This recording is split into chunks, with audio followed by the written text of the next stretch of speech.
Everything you need to install the motion sensor inside your home is already included: the battery, mounting adhesives, and mounting brackets. If there is no battery pull tab, the first thing you'll need to do is install the battery. Remove the cover and insert the battery into the sensor. The motion sensor has a built-in pet shield that can ignore motion from pets up to 38 kilograms or 85 pounds. If you have pets, leave the pet shield attached. Otherwise, remove the pet shield and replace the cover. Now, use your smart home app to add the motion sensor to your system and select your preferred trigger setting. Follow the step-by-step instructions provided in the app. You'll need the 7-digit ID number, which is found on the top of the sensor.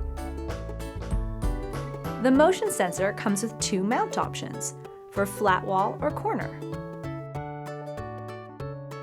If you're mounting to a wall, use the flat bracket and apply the double-sided adhesive to the back. If you're mounting the sensor to a corner, either cut the double-sided adhesive in half or use the smaller pieces if they were included in your package.